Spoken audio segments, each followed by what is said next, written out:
Sit back, relax a little bit. Let me tell you a story.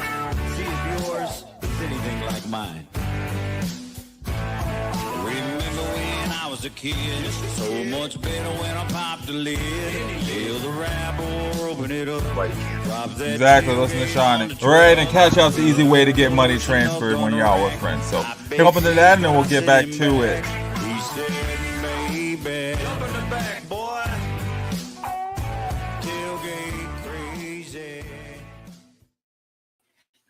Tailgate crazy. What's going on, everybody? Welcome back for another exciting episode of Fantasy Reports on Shady Sports Network. I'm your bus driver, Cedric Green, and I got my co-host, Justin T. What up, Justin? Not a whole lot. Just bracing the cold, doing my voting duty today, working, same old, the grind. It's already Tuesday. Excited for this football talk, some other stuff, and getting this thing ready to go. Yeah, there we go. Getting this thing ready to go. We got some ready for exciting the stuff. Timberwolves to beat the Nuggets tonight, too. Right. Yeah. Let us know what you think in the chat. Do you think the Wolves have what it takes to keep up with Joker? Doubt it. Doubt it. Anyway, we got some exciting stuff for you tonight, guys. We got Joker going for another triple-double tonight. But anyway, we got in the brawl. Ant will just fight him. We'll get over that hump. We got Justin's rankings for the AFC North. We got his player rankings as well. I'll be throwing in some player rankings. We got our UFL predictions that we'll be getting in for you guys. And then, like you said, we'll be talking the Nuggets and Timberwolves. So hopefully by the time we get there, that game will be close to starting up as it's at 8 p.m. Eastern or Mountain Standard Time tonight. My bad. We go by the MST. Right, go by the mountains, man. Mountains to the back. But anyway, you guys know how we do over in Shady Sports. Thanks you guys for tuning in. I hope you're ready.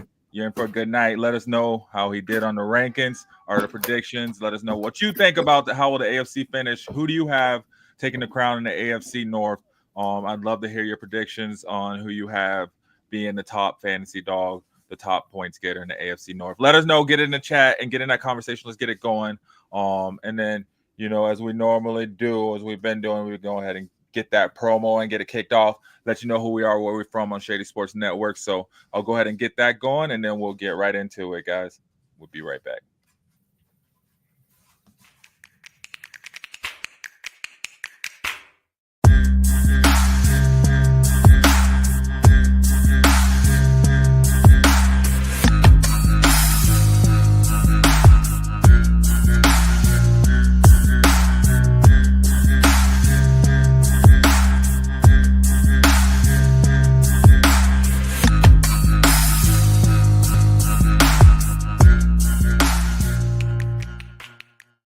Yes, man. You saw it, Shady Sports Network. It's so much more than just fantasy football, even though we know you guys love fantasy football. So go ahead and hit that like button. Don't forget to hit that share button. Help us grow. Keep it going. As we said, we got some exciting stuff for you. Justin, we got your way too early, as we've been doing. Way too early. Pre-draft. Way too early. We ain't even did draft yet, right? NFL ain't even drafted yet. We don't even know who they're going to have on their teams.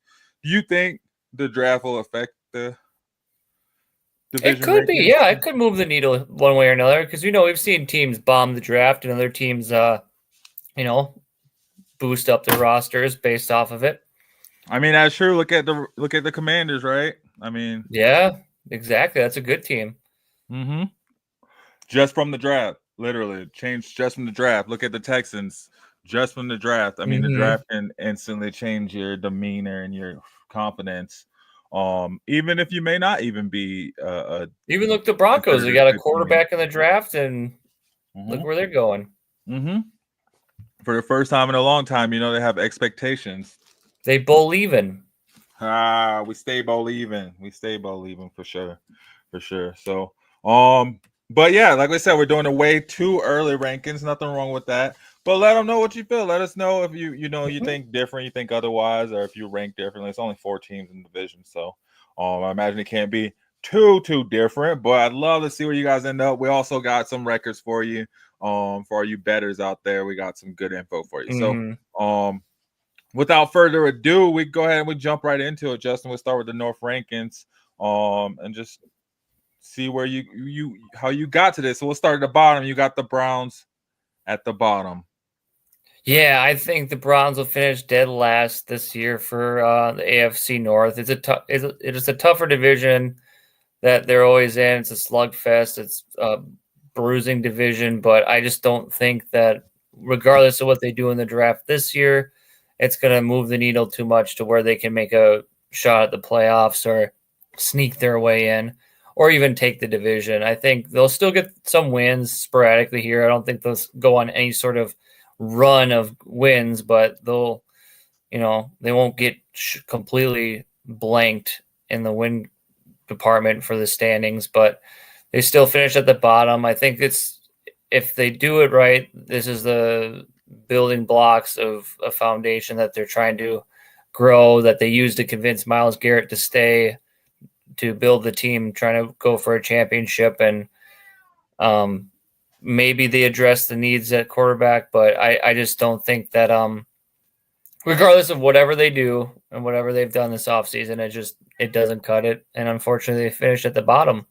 But I still see some fantasy relevant players, though, coming out of this team. I mean, depending on if they take one of these rookies quarterbacks in the draft or not. I think Jacoby Ford could be a sneaky value play at the end of drafts if he's still there, because he showed some value for us last year in fantasy leagues. He had some flex value at the very least.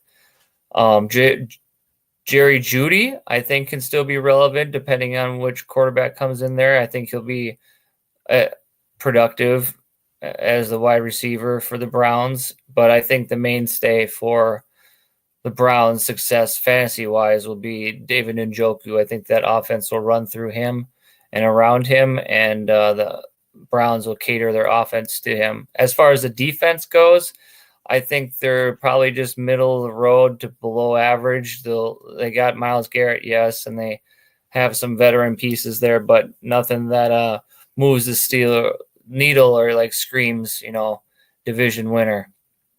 Wow. Okay. I like that hot take he's saying of the offense running through Njoku. Mm-hmm. Because I don't know where you sit with that, but I think the most consistent player on that offense in general as a whole and for fantasy purposes that we've drafted year in and year out has been David Njoku. We can rely on him at the tight end position. And that he just really is the quarterback's best friend, whatever quarterback is thrown at the Browns, either Watson or DTR or Jameis, or if it's Kenny Pickett this year. Ooh, Super Bowl winning Kenny Pickett. Is that a hot take? You think it's going to be Kenny Pickett? You don't think they're going to draft Shador? They possibly could. I could see them taking a quarterback very well. So, and I don't know if you've kept up with it lately, but I've heard some rumors of potentially Kirk Cousins coming to the Cleveland. I mean, he was just picture. What was it? Was it? You saw that too? Was it Chick-fil-A or was it? Yeah, you saw that too. No, they were talking about it on the Fan. Okay, yeah. There was a sighting. There was a Kirk. Yeah. They did come out too and say that if Cam Ward was gone, that they weren't drafting a quarterback. Do you see them trading back then? I think like one of those. Well, if the quarterback's gone, if it's a blow me away offer, I think it's just a bluff just to get higher offers. Mm-hmm. But yeah, so that's where I have the Browns there, just sitting, in the basement still. Dang. Or as Damien put it last week, the dog pile. The dog pile. Damien, where you at? I know you're out there. Hit us up. All right. Well, so we got the Browns. You got them at 5 and 12. Mm-hmm. That's crazy, man. They don't even have schedules out, so. No, they don't have schedules out. So I think again they'll probably have a top 5 pick in next year's draft. Wow. Also.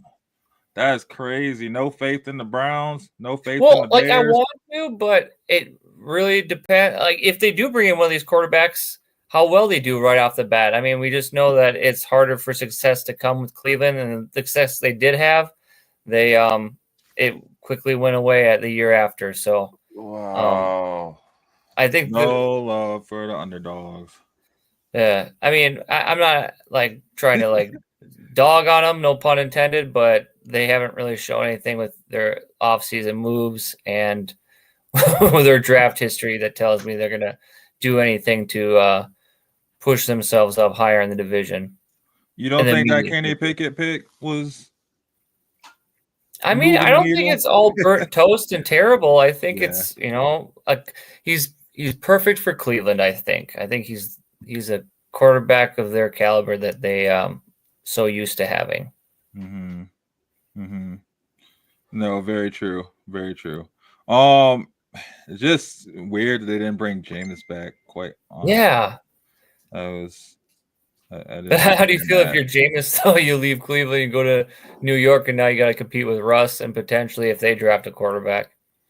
Yeah, right. And they probably are going to draft the quarterback if Shador's still there, right? I feel like they kind of are.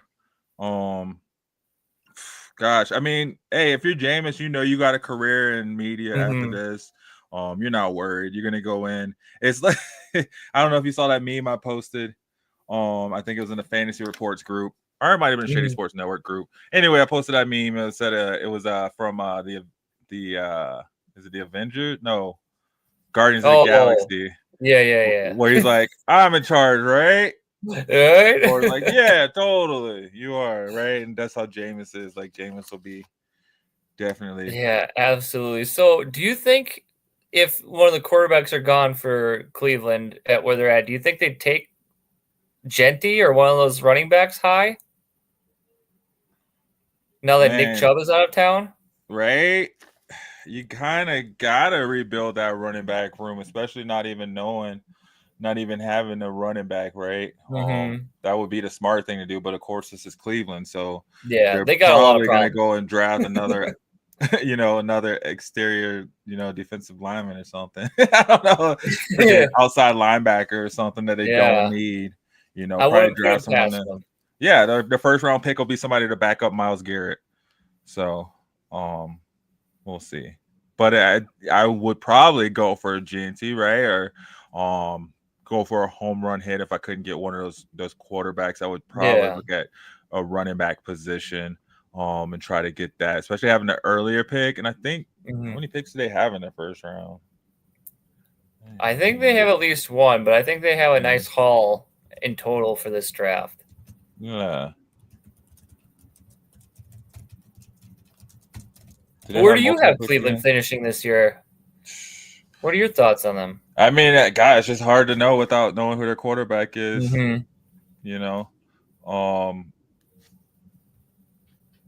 Probably last, same. Yeah, because I mean that division was so hard. I mean, look how the teams you have above them. I mean, the Steelers went to the playoffs, the Ravens went to the playoffs, the Bengals should have been in the playoffs, could have made the playoffs still. Even at the end of the year, they had a chance to make the playoffs. So Browns, I think, even had a chance at some point going into that Monday night game against the Broncos. Well, that was a fun game to watch last week or that last was a year. real fun game, and we're not going to see that because they don't have Jameis. They don't have Mr. Throw it up to everybody. They got a Kenny Pickett who's going to be, calculated trying to get a starting job back. He's got that Super Bowl experience set. He's got that. Man, that ring. We saw a Super Bowl winning quarterback go and get his ribs tore open. Hey, we saw what Flacco did. He's a Super Bowl winning quarterback. We saw what he did with the Browns in a year. Yeah. He was Njoku's best friend. Yeah. It's just weird how, I feel like they're cool with taking the flyer on these quarterbacks too until they know they're going to get the quarterback they want. So I do see what they mean where they're like, okay, if we want Cam Ward, he's our guy. If he's not there, we're not taking anybody else just to take someone. But it sucks as a fan because you're like, damn. Now we got to wait through another season of this crap. As a fantasy football manager, you're like, damn, can't draft any Browns players, that are going to be consistent. If you were to draft any Browns players in this year's fantasy drafts, who would you take? Who would be the guy? Man, Njoku's let me down so much in the past. That's why I had to let go of him last season. He was my guy, man. Njoku and Kyle Pitts. You know what I mean? I just love the ones that didn't produce until you put them on the bench. But no, Njoku, Jerry Jeudy, like you said, whoever. And you're not reaching for those guys. You probably just take him in the middle of the later rounds. I might, depending on who the quarterback is, I could probably be inclined to reach for Jeudy. Okay. Depending on what wide receivers look like, I think that could be a sneaky pickup. especially if you already have your wide receiver one. Maybe you can swing back around and grab him really quick. Do you think same- he keeps the same? Like I see him as a wide receiver 2 this year with wide receiver 1 upside. That's what I mean. So yeah, like Yeah. definitely after you have I'm not taking him as a wide receiver 1. If Jerry Judy's my option as wide receiver 1, I'm probably just gonna quit. No, I'm just playing. Well, he didn't make the 25 list, so I don't think he's a wide receiver 1 yet. Exactly. So I think there's a lot more options that you'll have a chance to get before him. So I wouldn't reach that high, but I wouldn't be mad about swinging back around and maybe just grabbing them on the I would other take side. him over a Chris Olave or a Jalen Waddle. Oh yeah, definitely look at their quarterbacks too. Their quarterback situations aren't much better. So definitely he's a better receiver. He's younger. Or no, him and Chris Olave, I think are the same age. Chris Olave might actually be a year younger. Where'd they draft? I think they were drafted the same year. The same year, or Chris Olave was drafted the next year. Regardless, I would take anyway. Guys. Yeah. Anyway, I take Judy. At this point, I take Judy. Maybe if you would have asked me like maybe 2 years ago or 3 years ago, I would have said Chris Olave for sure all day, right? Before he got Derek Carr as his quarterback and started getting set up. Man, Derek Carr, man, you heard this, you saw the interviews. He takes receivers out. He puts them in the hospital. He puts them in the hospital and takes them out the game, man. Look at Michael Thomas. Yeah. Do you think if Megatron 2.0, if the Browns don't take a running back in the draft, that you're confident in Jacoby or Jerome Ford being the guy there and running the back? Yeah, okay. He showed enough last year where he can be the guy. You'd probably take him as what, your third or fourth running back? Maybe even my second running back, depending on where. Because he'll get volume. He has no competition. Definitely, exactly, like he did when he went in. He got the volume, so I got no problem with taking him as my second or for sure as my third running back all day if he's there, and I already got my 2 running backs. Because I feel like if I have a good running, say like I have Saquon or Henry as like one of my first 2 I get, if I have like Jerome Ford as my 2 or like my flex, I'm cool with that. I see him like a Montgomery level or a Tony Pollard level type production. Where it's like you're like it's not that bad, and sometimes some weeks, man, he's right up there with the. Would you take him over someone like Travis Etienne or a Alvin Kamara? Maybe. Where's Kamara going? That is a good question. I haven't looked that up, and I haven't done any mock drafts recently, so I don't know where he's going in startups. Yeah. Dang, I mean,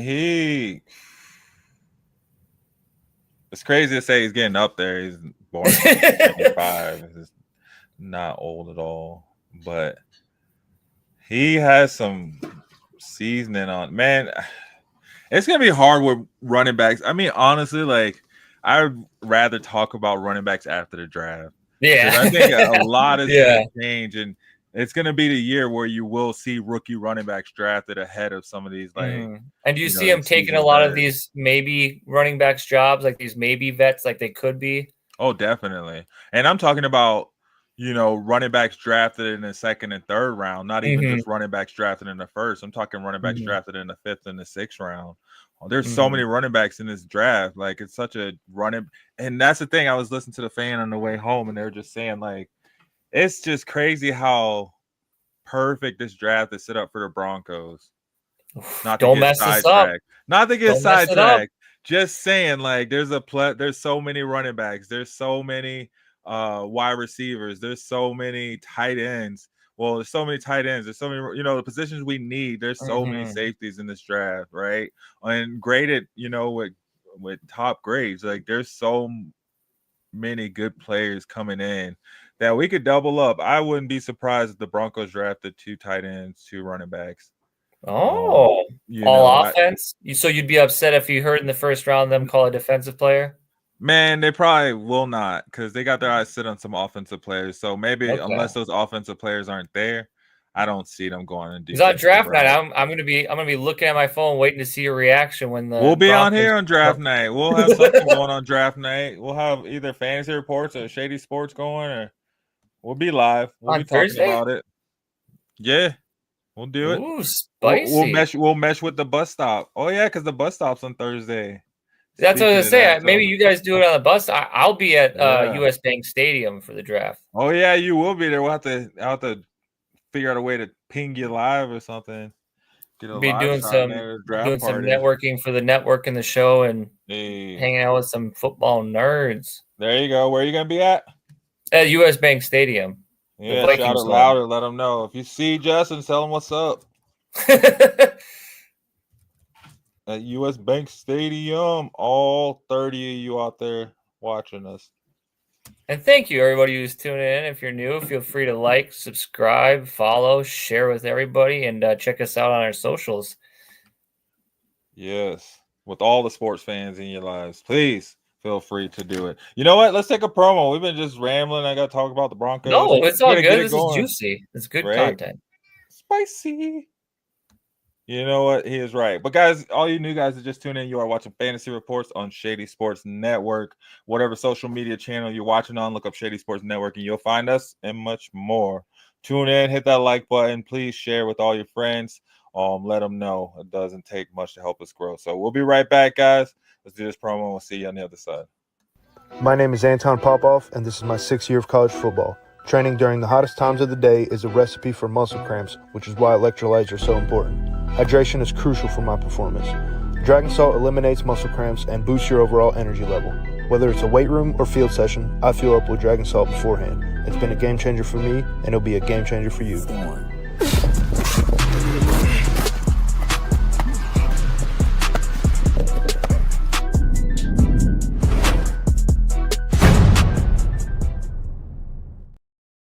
Yo, get that Dragon Salt, y'all. Code Shady Hey, the weather's Sports. getting nicer, getting outside Yeah. more, being active, you're getting back into your workout routines or just some exercising, using Dragon Salt. Don't forget to use our code to get some money off and help boost your workout or exercise or whatever activity you are doing. Do it. Do it. You heard him. And that's DRGNSALT, Dragon Salt. DRGNSALT. Dragonsalt.com. And our code Shady Sports. Get 10% off that thing, y'all. Mm-hmm. Hey, but yo, before the promo, before we got off rambling, talking about the Broncos in there, they better kill it. It always comes back to the Mile High. Always coming back to the Mile High is the bandwagon, man. Yeah, I can't help it. Even when I want to talk to Nuggets or something, or we talk about how the Nuggets AFC North. Timberwolves. Huh? Or the AFC North. Yeah. The AFC North, because who cares about the AFC North, right? They're all going to lose to the Broncos. So let's go. But anyway, the AFC North. So number 3, we got I forgot where I had. I think they had 8 or 9 wins. Yes, I have the Steelers coming in at number 3. They fall short this year of their winning record, and I think he comes down on Mike Tomlin and those guys and the coaching staff and Aaron Rodgers or what? All the hotheads in the locker room. I think it's going to be like a high drama, like get your popcorn ready year, just watching the Steelers either like scrape by and get in or just become a giant meltdown mess.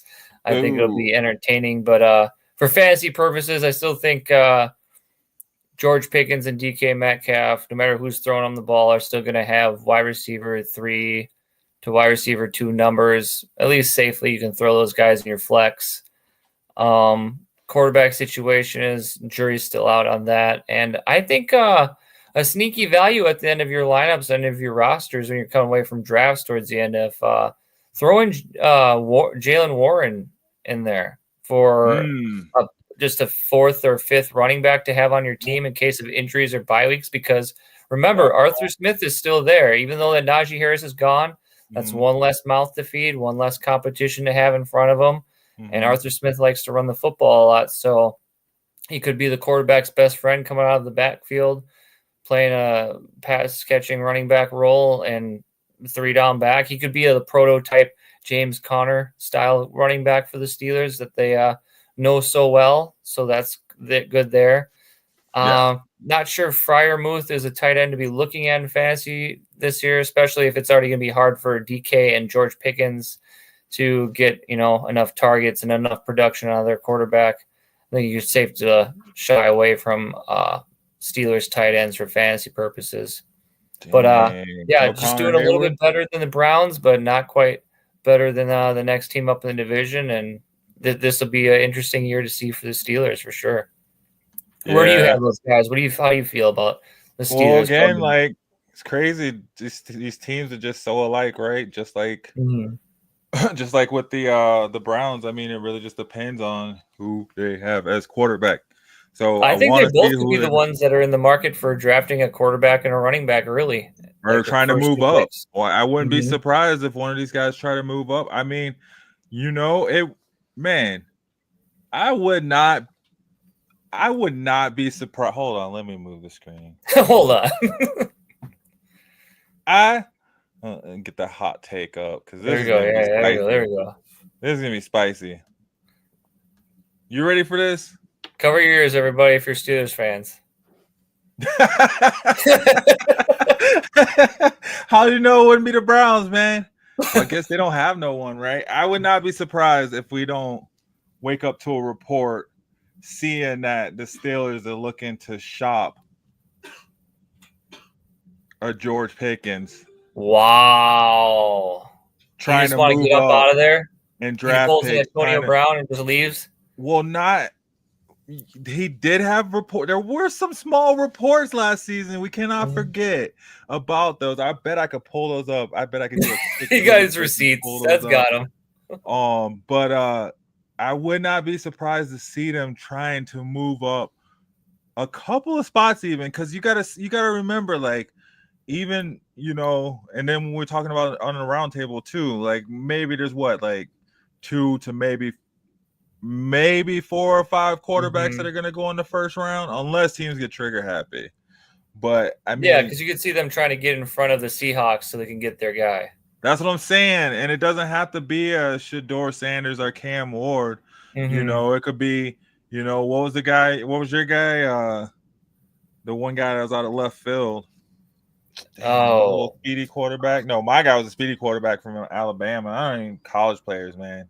Yeah, college.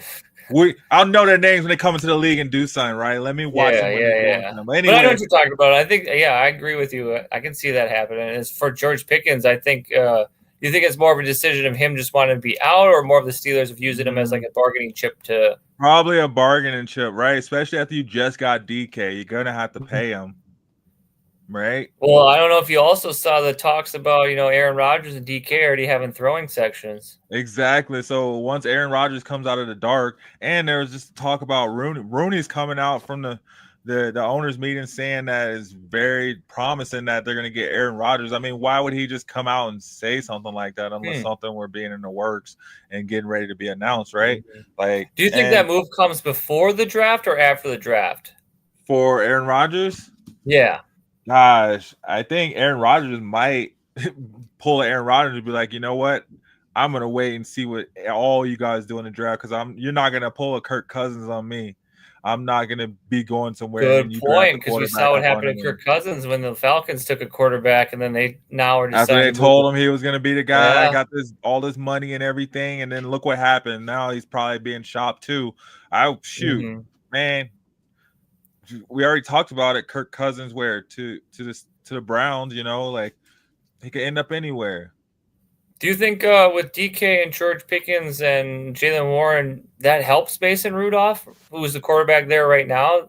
Like, I mean, Darnold, right? The Steelers are thinking that too. Like, they're like, look at Sam Darnold, right? You got the squad. If you got pass catchers, maybe you can do something. Usually that's what it goes, right? You got one or the other on the team, man. It's very the teams that have both, that's the teams that win the championships. That's the team that win the divisions and go and win it all, right? So last year the Steelers had 2 quarterbacks, and now they really have none. Aaron Rodgers somewhere hiding, or whoever, Mason Rudolph. Yeah. But yeah, that's where we got old Steel City sitting. But I mean, they might not even have to trade, honestly, to move up. They could probably still even get a quarterback. If if they wanted to get a quarterback in the first round, which I mean, I guess I'm a fan of taking a quarterback in the first round because you do get that extra year to evaluate the quarterback. Oh, for sure. For the GM side of it. Absolutely. Yeah. If you like a quarterback in the draft, I mean, and you get a chance, you might as well take them in your first pick. How do you like their defense this year? Is it a defense you're still drafting in fantasy? You still think they're top tier to elite? I mean, I wasn't really looking at them last season, so I don't know. I'd have to really look and see where they ended up. Well, what about you? Tell me. I asked you. I know. I know. Well, I'll tell you. I think no, the Steelers are still in an echelon where I could see myself drafting them for fantasy football purposes.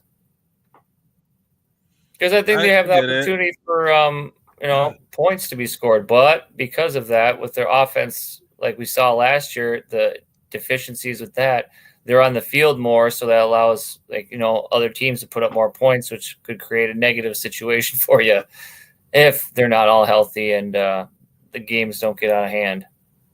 Yeah. Oh man, I just saw I got a trade proposal in my dynasty. You want to go over it with us after the promo?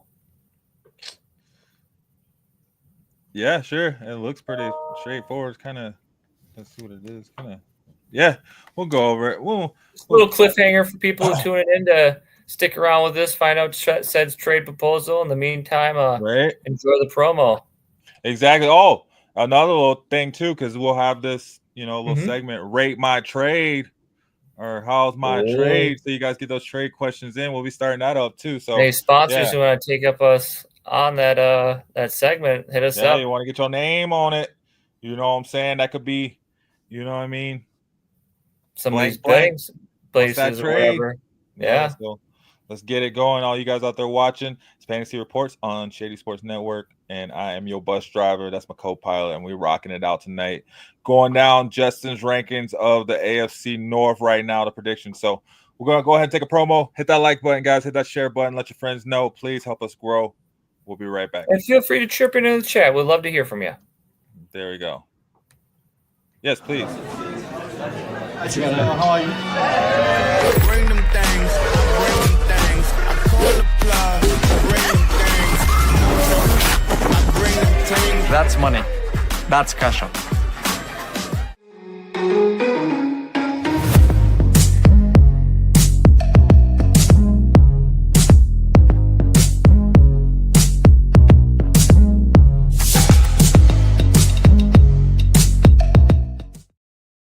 Yo, welcome back, guys. Like I said, I just checked my Dynasty League on the Sleeper app. Speaking of the Sleeper app, we still have one more spot, I think. Do we have a spot left? We have one spot left. One spot left in the Fantasy Report league, and once that's completed, we can start getting draft order figured out and all the other league, to-do list, house cleaning to do. Done. Feeling like Thanos before he got that last ring. So if you're interested, hit us up at 303 Bandwagon or at Teixeira on Sleeper. Send us, you're coming from the show, you're interested in the competition and the challenge, and you'd like to be a part of it, and we'll get you in there. Yeah, the link's in the description as well, too. If not in the description, check the link tree that's in the description. You'll see the link for our fantasy. Actually, you'll add us and we'll get you the ad. And then we also have our basketball league too. If you guys want to join fantasy, we just love fantasy football, fantasy sports, fantasy basketball. So we got our NBA league as well too. So hit us up about that, or we got the links in the description. Speaking of that, but I'm looking at my dynasty league, Justin, and I got a trade offer, and I'm just like, I like it. I'm gonna do it. It's simple, I feel, but it seems like they want to do it. I never even looked in. Dynasty is a whole different beast because it is. You're like a little mini GM. Yeah, right. And in redraft, you don't care about none of that stuff, right? None of it. Get your players and run with it. You'll pick up the waiver wire, clean it up, right? But Dynasty is like, dang, like I'm not gonna drop this player because he's having a bad week. He's gonna be great next year, right? But you also have your draft picks too. There's a lot of trades that go on with draft picks. As we saw with Michael on last week, I traded my first round pick overall to him. So did it twice. The year before when I joined the league, I had the first pick overall, and traded it away. Just like I Now, don't in know. this league that you were talking about the trade in, is it have any tight end premium scoring or is it standard? So there is special scoring, but I don't think it's tight end premium. So nothing for the tight ends? Is it super Nothing flex or no? special. Huh? Is it a super flex league, 2 quarterback? Nope. Okay. Nope. It's a IDP. Okay. Cool. This league. Well, let's hear it. What do you got cooking? What's in the front office for you? Yeah, so it's the they want to trade my 3rd round for their 3rd and their 4th. And they have the 6th pick in the 3rd and they have the 6th pick in the round, and I have the 1st pick. So they want my 3rd round pick for their. So they want your pick 301. Yeah, for their 306 and 406. And I feel like, shoot, I'll do it. Double up in the 4th round. 301 for 406 and 306. Yeah. I'm just putting this into a trade calculator that I use, and comes out with values. I feel like if I could double up, that gives me more chances to hit on these rookie players. Because it's a rookie draft. It's not, it's just a rookie draft. Who would you think if you were to take the deal and do that? Would you take a tight end and a running back? Double up on wide receiver? Oh, no, I would definitely take a tight end and a running back. Well, I do need wide receiver. See, this is the thing. My team sucks, right? Obviously, I had the 1st pick in the draft. My team's. But let's just say your team has underperformed to your expectations, and you're looking for a little bit something more. Javonte Williams and Estime were my starting running backs at one point. That's what I'll tell you. So I need. It looks like you're gonna have to re-roll on running backs. Lad McConkey is my lead dog and wide receiver. So I don't think you need any depth at wide receiver help as much as you do need running back. Well, it's a 3.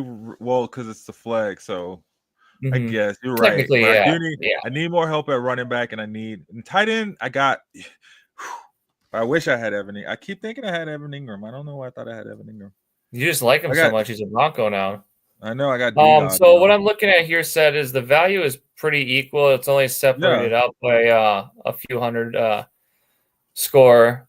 That's what I thought. I would honestly take the deal before the draft, because I feel like the longer you wait to do this and it gets closer to the draft, based on what is there, you could end up in a situation where your pick is up and he's looking at somebody and be like, I'll keep my picks because I probably can. This guy will fall to me. I can get him. Whereas if you were to act upon it now you double up, got 2 picks, and regardless of who's there at the 3, you're only moving back 5 picks. It's not like you're moving a whole round. You're moving half a round, and you're getting an extra pick in the 4th. And what I would do if I were you, I would take that running back immediately at the 306, and then I would probably go another running back and a tight end in the 4th round. Yeah, see, because I have 2 picks in the 1st round too, so I don't care. Okay, well, depending on how your 1st round goes, you might go running back heavy there, and then maybe you can just double up on wide receivers to really solidify and really cement that wide receiver room. Or what you could do is take a late round dart on a quarterback. You got plenty of options. You can have an extra picks help. So if I were you, I would in this dynasty league, especially since okay, we're good. It's in. And it helps too because I did not have a 2nd round pick, even though I do have the 2 first rounds. So okay. So you're basically getting your not really my 2nd round pick, but your 2nd rounder. Like a supplemental pick. That was a good trade. Yeah, because I feel like if I can just scoop up a handful of these positions that I need.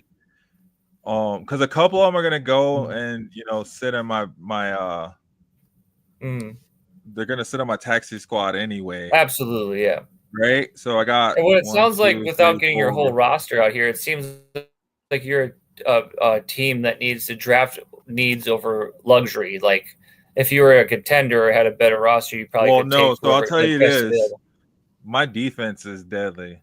I know that right now. So those are your anchor boys. Those are the guys that are holding down the floor of your team output. That's good. Yeah. And then you got Ladd McConkey winning you matchups. Man, Ladd McConkey is my dog. So many people will send me offers for him, but I just Absolutely haven't not. seen an You offer. you I'm lock like, him. no. You lock him up. You sign that extension and don't let him go Yep. anywhere else. Yeah. So, yeah, I mean, I'll probably be looking at a wide receiver probably in the third round, let's say. But I feel confident because, like I said, there's so much in this draft, man. Wherever I feel all the picks I pick up, a lot of them are going to be playing right away. I think all the way on, honestly, deep into the draft, a lot of those players, especially like at the running back position. If you have multiple picks in the first round, is what you're saying, I might go quarterback with one of those picks, and then in these later rounds, go running backs. Ooh, who would you go for quarterback? Either Jackson Dart or I keep saying his name. I know. Wrong, but the guy from Louisville. Oh, wait. From Louisville? Who's that? Show or something, Show or something. It's like I'm not good with name. I'm not a pronouncer or whatever, so don't. And I'm the guy here with the weird. Tyler Show? Yeah. Tyler Shaw? Tyler Shaw. Is it Shaw? It's like a Shaw? I don't know. Your guess is as good as mine. I probably butchered it, and I apologize sincerely. Dang, 6'5", 225 pounds. That's a tall dude. Well, that's a big quarterback. It's a big quarterback coming in from Louisville. Lamar Jackson was a Louisville quarterback. I know. Man. All right, not to get off sidetrack. Go back to this. Let's get this bus back out of the. Let's get off of the. What do they call those? The Rex areas or whatever, rest areas. Let's get it out of the rest stop. We got done. Back up rolling. So back to the Justin's AFC North prediction. So we had the Browns at 5-12. We had the Steelers at 8 and 9, and now we're moving up. We got them Bengals. Got the Bengals. Joe Burrow and Jamar Chase and them boys. I think their offense is going to have to carry the load here, and they're going to win them games in a model of just outscoring the other team. Bringing back T. Higgins, locking up Jamar Chase, and still Joe Burrow. I like all those offensive pieces that the Bengals have there. I think in the draft, you've got to attack defense and supplement and help out that offense by getting the best defenders you can to try to mend that pieces, because that defense is in shambles and it bleeds points.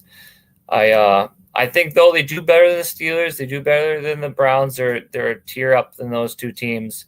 And it's going to be a dogfight between them and the Ravens for the top division lead. As you can see, I have them separated a game apart. I think, they'll split that series, and it'll come down to whether they can win one more of their out-of-conference games to put them over the edge.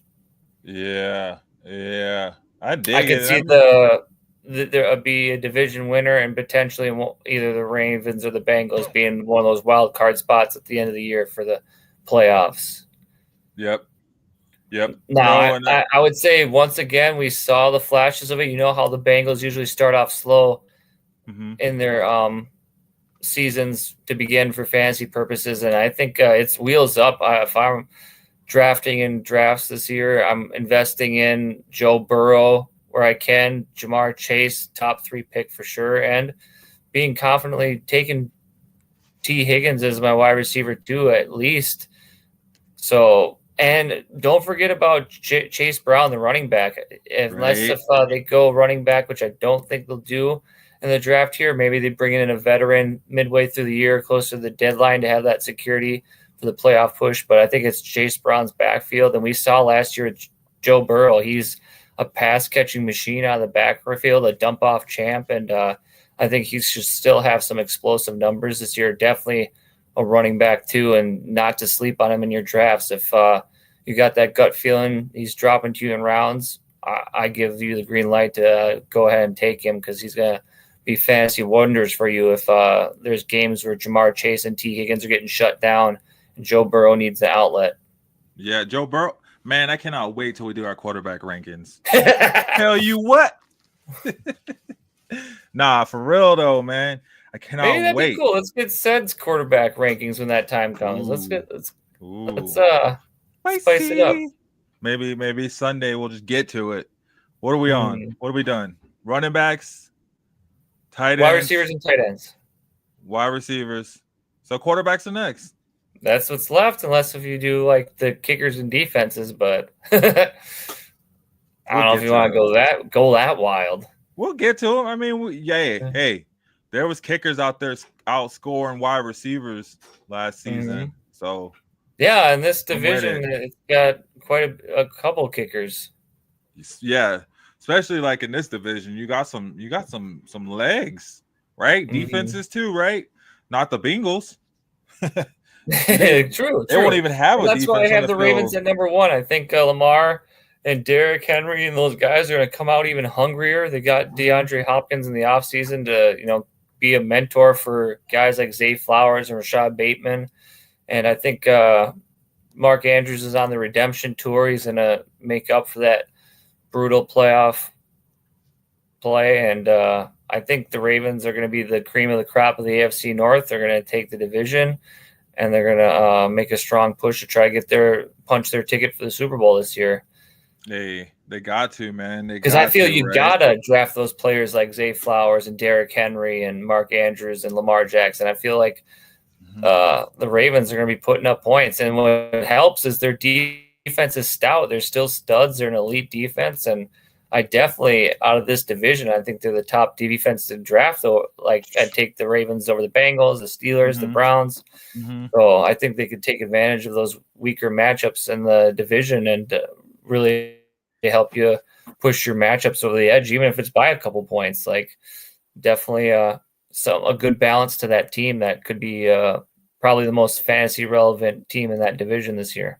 Yeah, and to add on to that too, I mean, because unlike the Bengals, right, they do have the solid defensive line in place. They do have, the solid secondary in place, and they have an identity on defense. I mean, it's the Ravens, right? They're built off Ray Lewis. We're not even drafting yet. They haven't add pieces. Just they right haven't now, even added pieces. They still have the best defense in that division, and then that's the difference between them and the Bengals. And not only in that division, they're one of the top defenses in the AFC. So I think absolutely that's where the difference lies between them and the rest of the division as well, too. Because not only can they score, they do have that offensive firepower. They can keep up with the Bengals, but they can. And it helps because it keeps your defenses fresh. They're not on the field as long, and they're being able to compete and play at a high level all 4 downs. Yeah, they're not having to play freaking Superman. Yeah, like teams like the Steelers and the Browns, where their offenses are deficient and not playing as well, so they're having to be out there longer because their offense is going 3 and out more often than not. Yeah, right. Steelers, the Browns, and the Bengals. Oh my! That's what the Ravens are saying. We don't care. We fly above you guys, man. So yeah. What do you think? Where do you have the Bengals and the Ravens finishing for 2025 in the AFC? Who do you got? Man, I got your list being it. I think this list is him. That's what I'll say. It's always good to be in lockstep with you, matching up. Yeah. I'd say quite honestly, I don't see it unless the Bengals manufacture a defense or just outright come out and dominate. I don't see anybody really knocking off the Ravens. You see them win like 7-8 straight, something like that. Yeah, I see the Bengals doing that though. I see them stunning some teams, but I could see them coming out pissed off and with a chip on their shoulder, and Joe Burrow playing out of his mind. Right, pissed off, playing out of mind. Some points to be had. Like he did at the end of last year. He was on a heater at the end of last year. It would have been nice to see what damage he could have done had they gotten further. Had he not been hurt the first half of the season. Oof. Right. So that's what we're going to see is a full season of a healthy Joe Burrow. So I'm excited for it. Speaking of that, we do have your top fantasy performers. Yep. One player from each team in the division. Yep. My top players of those. So we can throw that up there. Yeah. I was going to say, let's do a promo really quick and then we'll throw it up there. Stay tuned, guys. Stay tuned and enjoy the promo. Yeah, we'll come back with those top performers. You know who they are anyway, guys, right? So I hope you do, right? Let us know. It'd be fun to see you guys. Jump in the chat if you want. and let us know who your top performers are. Or if Or you got trades you want to they talk about, we're free to talk about that too on here, whatever. Yeah, no, definitely jump in, engage with us. And all you guys, new guys, tune in. This is Shady Sports Network, our fantasy reports on Shady Sports Network. So keep tuning in, hit that like button, hit that share button, help us grow. Other than that, we'll be right back. Good luck, everyone here.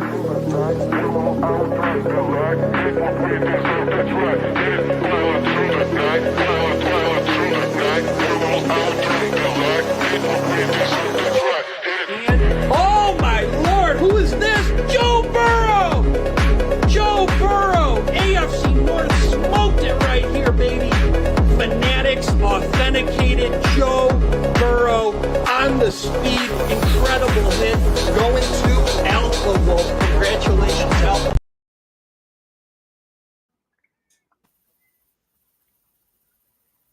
Oh man, my bad. Oh yeah, I thought it was gonna go a little bit longer. I always forget about that one. Guys, check it out, Breaks GPT. Head on over there for your NFL memorabilia with the season getting ready to roll back around. We're getting ready for it and jump on it ahead of time. So eventually we'll get one of those mystery boxes and get it unveiled on here. I promise you. But Breaks GPT. Yep, taxes are coming back soon. I'm telling you, tax season's coming, so I plan on doing one myself. Maybe we'll go over it again. Me? On the sports network. I mean, we get it live on the earth like we did with the. And if you do use it, use our code, get some money off, and feel free to send in your screenshots of what you got in your box. We'd be more than happy to share it and see what you got. Right? Yes, that is definitely true. So get that and do it. Let us know. If not a gift for yourself, a good potential reward for your fantasy leagues going into this 2025 season. Ooh, maybe it'll be maybe it'll be something for our league. Who knows? So yeah, I want to join to stay find tuned. out. Right? Join the league. Got one spot left. There we go. One more spot. So hit us up in the Sleeper app and we'll get you in there. So yeah, Justin, we got your top performers from the AFC North. From each team, and you kind of touched on them too, but I see if you want to touch on them a little bit more. Like you said, well, I'll let you go through them. Actually, I won't even. Yeah, it's all good. It's all good. I think, King Henry, Derek is just going to do his thing again one more year. I don't think he has any competition in the running game. I think Lamar Jackson's going to take a step back again with his legs, as we saw a little bit last year, trusting his workhorse, Derrick Henry. I think he'll be a top elite wide running back one for fantasy purposes this year. I can see him being drafted to back of the first round, start of the second round for sure. But if you're so bold to take him in, earlier in the first, I mean, we saw what he can do. We know what he can do. He's a beast for fantasy purposes. So Ravens, I think that's the top. I mean, Lamar Jackson's very close with it. It's not like a sharp drop off or a huge gap. I just, at the end of the year, rubber meets the road, and numbers hit that sheet or the screens rather. I think Derrick Henry comes out on top for fantasy purposes out of the Baltimore Ravens. And then I picked Joe Burrow because, like I talked about a little bit earlier tonight, I think he's just going to ball out of his mind. He's got his wide receivers coming back. He's got that up and coming rising star at the running back with Chase Brown, and I think they're going to have to compete on offense in order to keep their playoff hopes this year alive and try to make a push for the championship. And, that's sort of a recipe we saw work for other teams last year, like the Lions, where, your defense is either hurt or it's lacking and you have to put up points in order to keep pace and win games. And I think the Bengals are a prime team to take advantage of in your drafts, be it Mike Gesicki, Evan McPherson, T. Higgins, Joe Burrow, Chase Brown, and obviously Jamar Chase. But I think another sneaky sleeper guy to put off of the Bengals on your rosters, just for in case if anything happens, weird stuff has happened, is Andre Yoshivas, the wide receiver 3 for the Bengals. He showed flashes last year that he could be at least a flex-worthy player. So keep him on your radars for end of your drafts, fill spots, keep bench players in case if what happens, that injury bug is vicious, you never know. So I think he's a good radar guy. And I think I feel a little bit better this pick over here at DK Metcalf, because if what happens, like what said earlier, happens, and it's just DK Metcalf there, I think the sky's the limit. The ceiling is. Hey, you heard it here first. If it does happen, huh? I said they heard it here first. If it does happen, Yeah. So don't be sleeping on DK Metcalf in your drafts. He's at least a wide receiver 2 with wide receiver 1 upside on the Steelers, depending on if they bring in with quarterbacks. Because if they bring in like a Jackson Dart or somebody that they like, or even go higher and do something wild, like I don't know, a Shador or Cam, because they sell the house or trade Pickens for value. I just keep an eye on him. He's still that big dog, young receiver that can produce. And then I just really like for the Browns and David Njoku. I think he's just rock steady at your tight end position. And he's relatively healthy most of the years, and he's, tight end 1 numbers all the time. He's just, rock steady. You can just set him and forget him at your tight end spot. Yeah. Dang. This is yours same or similar, same or different? What do who are your top performers for each team in the division? Well, hold on. I was just looking at this. Okay. This Golden State Grizzlies game. It's 109-108. Golden State up right now. Dang. Well, who do you need to win? Who do you want Steph to win? Curry's closing in. Steph Curry has 11 threes right now. So he's 3 threes away from the record. And they still got like 8 minutes left in the game. So who would you rather play in the first round? He might break Clay record or tie it at least. Yeah. 45 points right now. Dang. That'd be crazy. Like 60-point night almost too.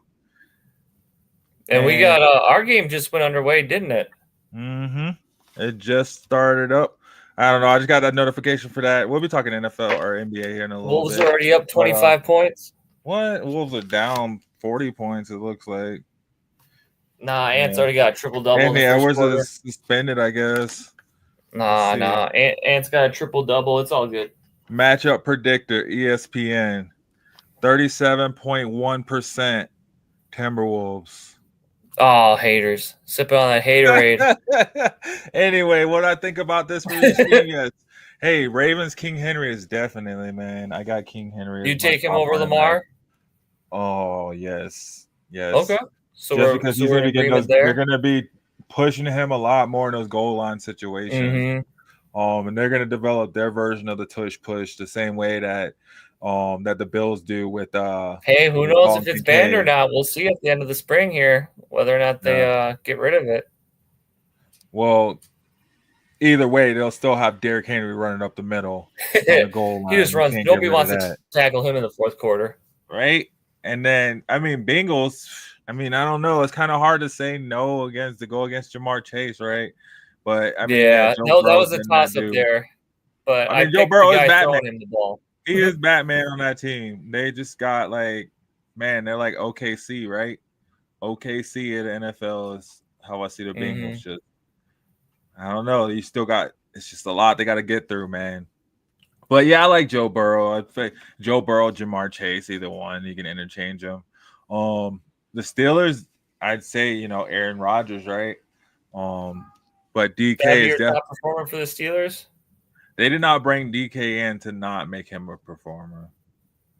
I'd probably put defense right there though. But that'd be it. And for offensive players, DK Metcalf is definitely going to be their top performer, besides whoever their quarterback is. And then the Browns, oh man, it's crazy. And Njoku, I don't know, I feel like he'll be really inconsistent. I think it'll be whoever their running back is. Mm-hmm. So if they draft a running back or Jerome Ford, I think that's going to be their top performer. But we'll see. I don't think your list is bad. I think it's a great list. Yeah. I'm just seeing if you had any switches, No. What do you guys think about it though? How do you feel about Justin's list? Do you have any switches? Anything you would change? Yeah, hit us up. Let us know. Yeah. I was gonna make a post. I forgot to put it up on the socials, but that will be up on the social medias, guys. You can jump in the fantasy reports or the Shady Sports group, and you'll see these as well up in there. So we got your Before AFC we, rankings. Yeah, go ahead.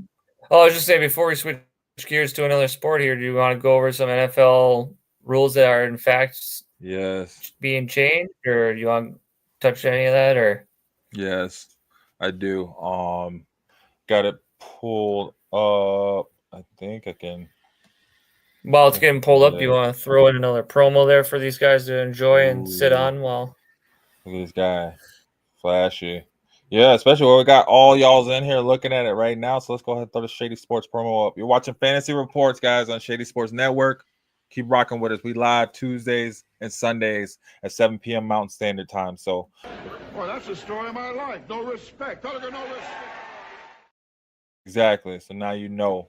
We at it. We at it. And hey, just a little drop too. Season 4 will be starting up too right after the draft. So look for that.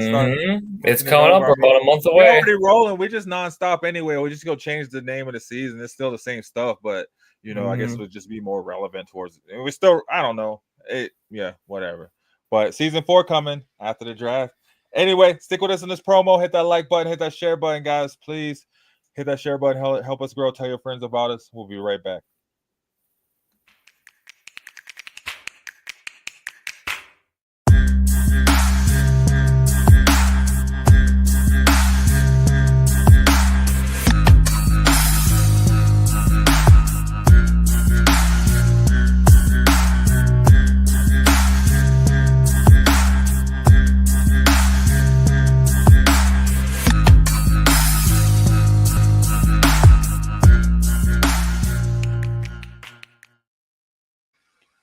Yes, y'all.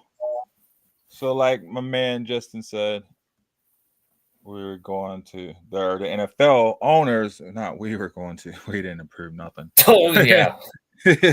Yeah. So what we approved, you know what I'm saying? We went down to the beach and we was like, some things got to change, man. So this is what we came out with. If it was up to you, would you ban the tush push or would you keep it? I would keep it. It's just a quarterback sneak. What's the difference? Would you ban it? Well, sounds like if it stays, I feel that they should allow the defense to do the same thing and line up over the center to block field goals and punts and not be a penalty. If you're going to allow the offense, I just feel if you're going to allow the offense to do it, the defense should be allowed to do it as well. There shouldn't be a double standard of like, we can do it, but you can't. Like, I'm in agreement with you. It's a play. You need to stop it, learn how to stop it. Mm-hmm. And if they decide to ban it, well, is what it is. But I guess my main critical point is if you're going to ban it on one side, you got to, be equal or just have the same standard. Like, I feel if they're going to keep the tush push around, just let the defense do the same thing, and you got to stop that. Try to stop it. Okay. That's where I'm at with it. I feel definitely you want to, I guess, try to keep it equal on both sides, right? And it just, I think it feels like they do try to push more for the offense, though, right? More people want to see offense, unfortunately. Oh, for sure. But if you're going to have like defensive players jumping over the line of scrimmage to get to the quarterback on offense, like they should be able to do it also when to block a field goal or to block a punt or whatever, to be able to jump over the pile and get to the player to make the play rather than having a penalty. Well, I think that's one of the arguments against it too. I just think, they're just not there yet where they're ready to quite ban it. And I think I'm all for it. I think it's a quarterback sneak, man. If you can't stop it, just stop. Just get you some middle stuffers. You don't need to have somebody jumping over. Just get you some middle stuffers and you can stop it. They're not perfect. They don't get it every single time. What do they decide on is it tabled for now, or what do you push? So the league needed 24 votes for it to be banned. They saw 16 owners willing to vote against it. Oh, wow. Not quite there, but yeah, so they only needed 8 more.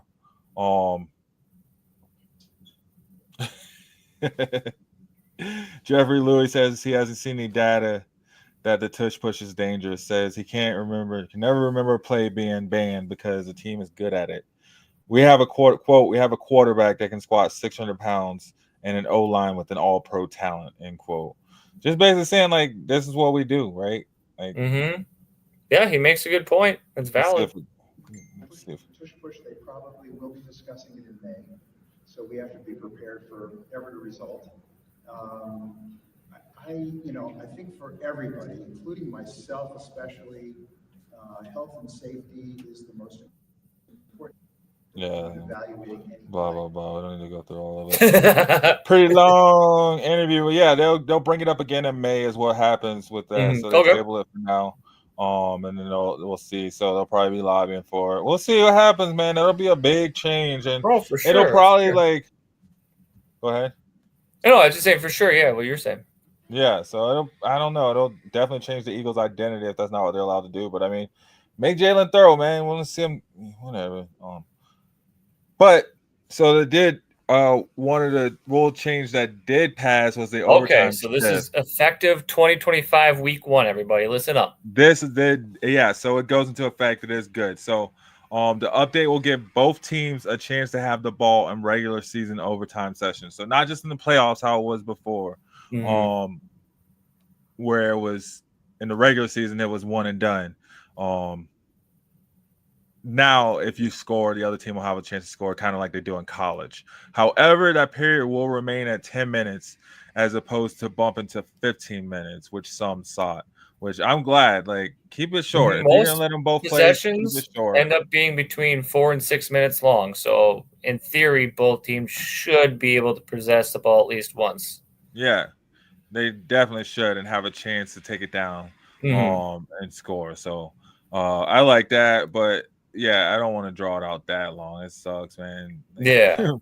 Just for players' health and just the duration of the game, especially, and even if there's inclement weather, you got to factor that in too. So I think it was a good change. I mean, like, I like consistency. So you're able to do it in the playoffs. Now make it the same rule apply for the regular season.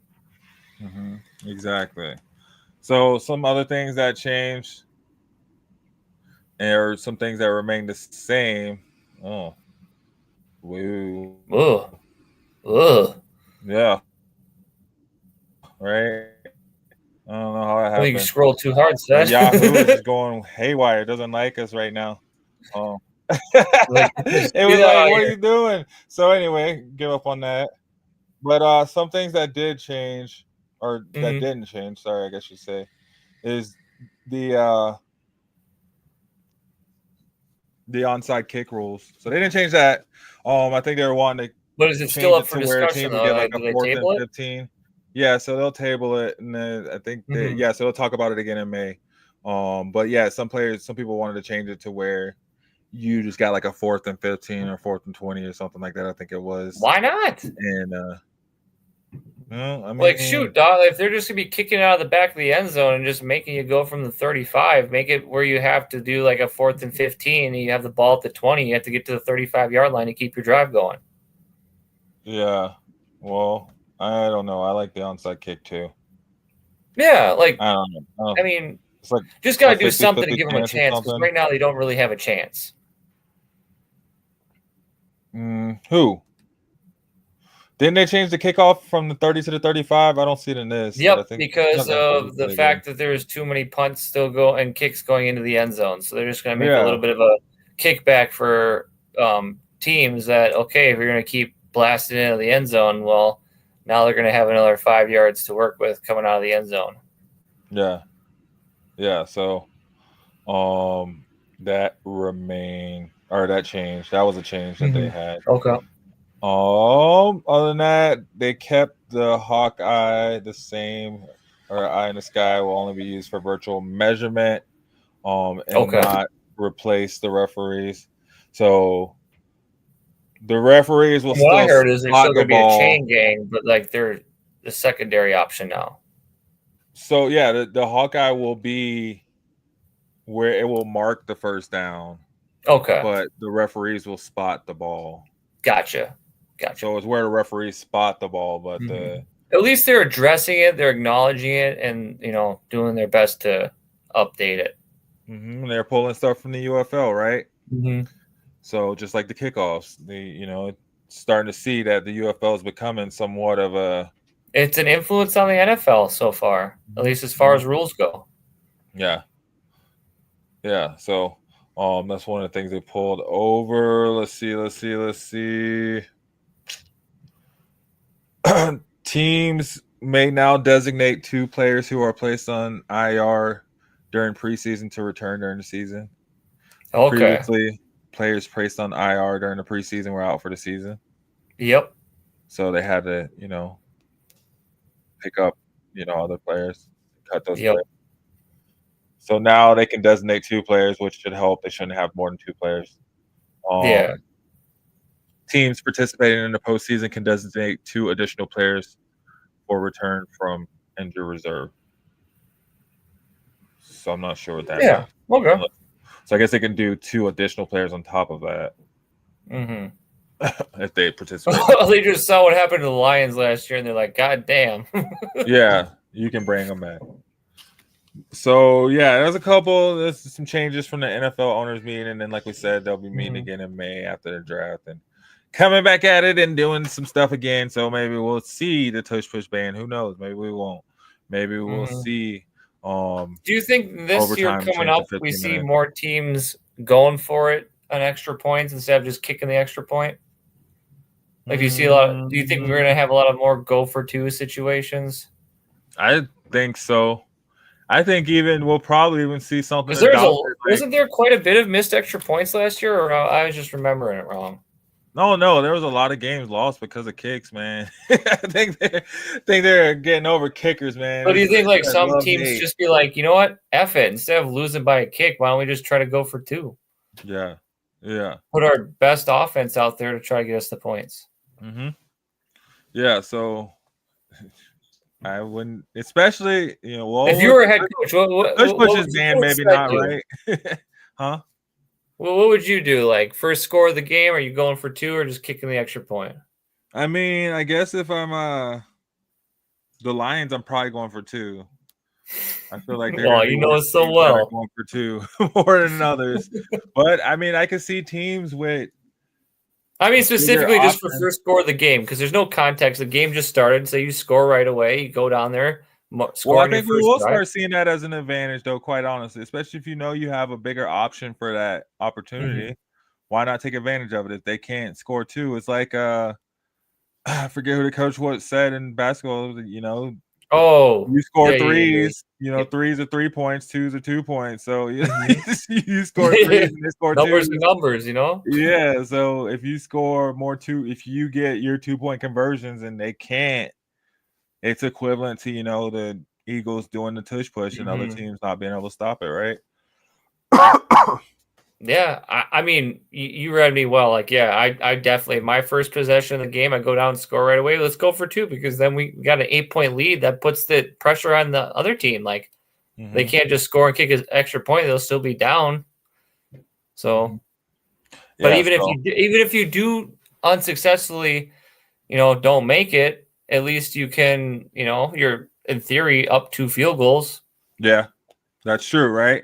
In theory, you're still up 2 field goals, and as long as you're up, right, and then you can go down and score again. Because even if they score and kick an extra point, you go down and at least get a field goal. Now you're up 2 again. Yeah, or you go down and you score, and you got another chance at a 2-point conversion. Maybe just keep going for it. But I think that was my question. Is more out of curiosity, like with just the inefficiencies of kickers last year. If we start seeing that, and could that affect fantasy? If you see more teams going for 2, then are you just more likely to just be like, "Ooh, boy." As far as kickers goes, yeah, I don't know. I think I'm in a league we don't even have a kicker. Yeah, I've seen some of those leagues. Yeah, so I mean, it's and then like I was saying earlier, man, some kickers, like what's his name in Dallas, scoring, 17, 18 points a game. You want that, so maybe that could be an advantage or disadvantage to some teams. So maybe now you got to look at who you draft for kicker, right?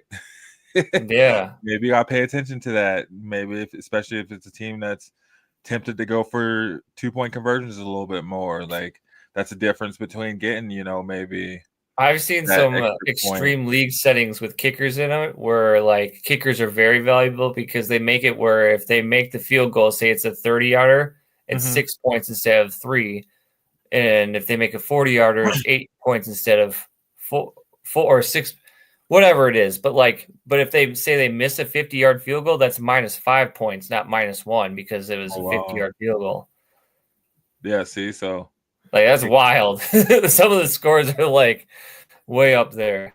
If you have like one of those like you said, the Cowboys kicker, it gets a little ridiculous. And there's only a handful of them, right? The rest of them kind of are not that good. If you got a kicker who misses 2 field goals in one game, that's 10 points right off the board.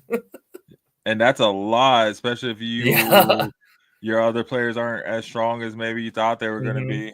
Or maybe that's like erasing whatever your flex player did that game. Yeah, that could hurt. That could hurt. But do you want to transition over to the UFL, go through our pick'ems before we hit up some people? Yeah. I was going to say, let's do another promo really quick, I guess, and then we'll come back. We'll be Enjoy, talking UFL, guys. So get ready to talk some UFL, guys. Some it's coming. The Rock, right? I don't know what it stands for. What's the UFL? Let us know what the UFL stands for. What does UFL stand for, Justin? United Football? Yeah, I don't know. United. I can't think of it. We'll be back, guys. Don't forget to hit that like button. You're watching Fantasy Reports on Shady Sports Network. Thank you. Fantasy football fanatics, get ready to dominate your league. Tune into the Fantasy Football Reports every Tuesday at 6:30 p.m. and Sunday at 7 p.m. Mountain Standard Time. We're breaking down injury updates, who to start or sit, trade strategies, and lineup advice to help you crush the competition. So don't miss the inside scoop. Find Fantasy Football Reports on your favorite social media platform, live on the Shady Sports Network. Your championship starts here. Yeah. Only at 7 p.m. both days. So watch us at 7 p.m. Mountain Standard Time on Tuesdays and Sundays. We switching it up. I told you we evolving around here, man. We changing, we getting things, figuring out what we do. You know what I'm saying? Working things out, getting little things fixed in right, here and there. So we getting there. But and you're always welcome to be part of the show. Either put it up in socials, we'll bring it up on the episodes, or you can put it up here in chat. We can talk about it live. Or be a part of our fantasy leagues, and you can be part of the episodes there too, because we'll be talking about our leagues come the fantasy season started, and it'll be part of the, segment breakdown of what's going on in and around our fantasy leagues during the week. Right?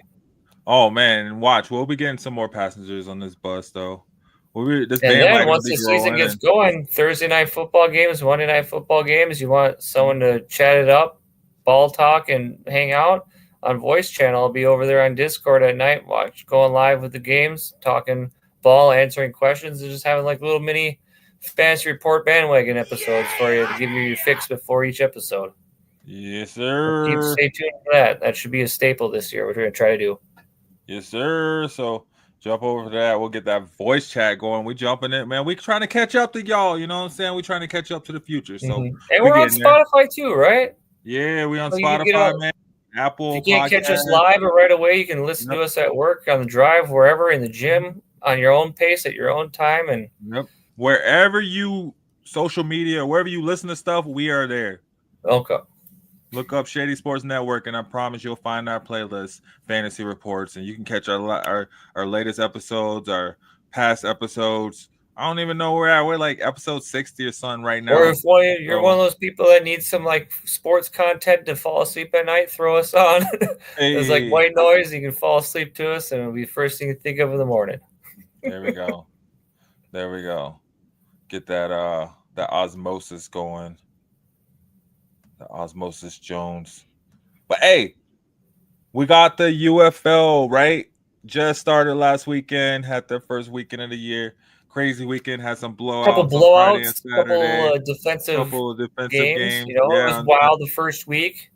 I feel like in a whole, I know we didn't go over it that much on Sunday, but like I feel as a whole, I think it was like a feeling out week. Like they're just, shaking off the offseason rust, and they're like just, getting back in the swing of things. I think the scores are going to be a little bit more less blowout-y and more competitive. Speaking of scores, you want to go through mine first and do yours, or do you want to go every game? We'll just go alternate.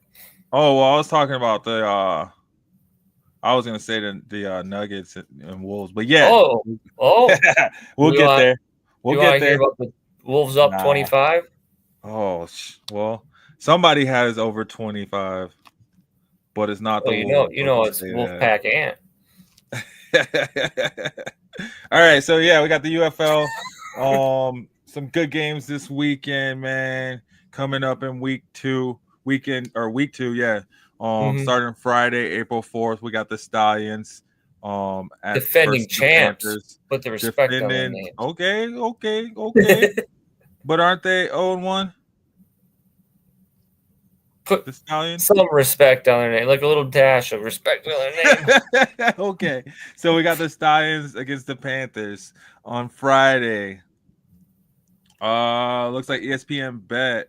And I'm looking at ESPN Bet. I'm not sure where you look for your spreads, Justin, but that's what I'm looking at right now. Hey, if any spreads wants to sponsor the show, you can come up here and sponsor right? this segment. Actually, yeah, I'm looking at for my it. app. I'm not even gonna say them no more today. Say they go sponsor, no, whatever it is. So You yeah, they got get- they got Birmingham at minus 1.5. Ooh, Yeah, go ahead. Oh, I didn't know if you have a graphic for my picks, but I was just gonna say, like, I take the Panthers to cover and win the game. Gosh, that's like me picking. That's my every upset of number the one week, seed said in my the- UFL upset of the week. Panthers take the Stallions. But it's not an upset though, because the Panthers are 1-0 with coming off a blowout. But they're the Stallions are the defending champs. Yeah, but that's last season. We're talking this season though. The Stallions are 0-1. The Panthers are 1-0. The Stallions are coming out off of a blowout. The Panthers. I mean, are I'd be fine if the Panthers won it all this year. That'd be great. I don't know about Yeah. winning it all. They haven't played Sunday games yet. Yeah, well, if they go 2-0, wait till they switch over to them Sunday teams, and we'll see how. All right. When they switch. So to I'm taking the divisions, Panthers regardless. But who you going, said? Probably going Panthers too. Hell yeah. And I think though it's gonna definitely be over the 38.5 because I mean what the Panthers had like 36 points themselves last week, right? I think the Stallions are gonna definitely. If we're taking a score, I got 35-38 Panthers over the Stallions. Dang! So you're saying? But I think it's gonna be a close one. You should definitely hit the over. Is that what you're saying? Yeah. Gosh, that's way over. It's like, what did you say? Like double. They both had over 20 points last week. The Stallions last week. The Stallions had 11 points. Oh. Well, Panthers, I stand by it. The Panthers had 26. The Stallions had 11. So, and I guess they weren't blowouts, as I said. I was thinking of the other games. I'm learning UFL. I'm still getting there, guys. So work with me here. But yeah. So you got the Stallion, or you got the Panthers still winning? I got the Panthers still winning. I think we'll see a little bit more of that defensive stalwart. But as you said, defending champs, they'll probably hold their own. Because don't they just play the games in the same stadiums? No, I think this. No, they travel. I don't think they travel really. I think they have four. What is it like? 4 stadiums, 2 stadiums. Either way, it'll be interesting to see this champion. So you claim Stallions show up, or if the Stallions show up. Calling right now. All right, so that was the Friday game. That's gonna be at 6 p.m. on Fox. Tune in, check it out. UFL is fun to watch. You might like it. It is. I feel like it's almost on the same pace as the NFL. It's not quite. Not quite, but if you don't hold it to that standard right away, like just it's great. Like it. It's football. It's spring football. It's not like whatever. It's probably one step up from like the European football, like the Italian league, the CFL. Yeah, that stuff.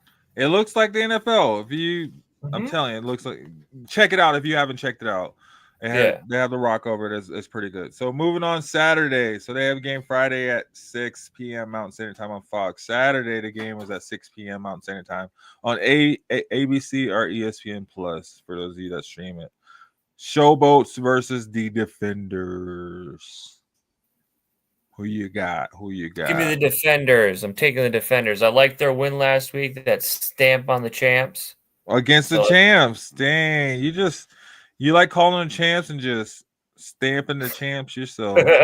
Stamping the champ. Stamping the champs.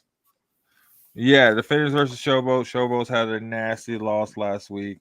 Yeah, that didn't look so good. Well, I feel like they looked good at first.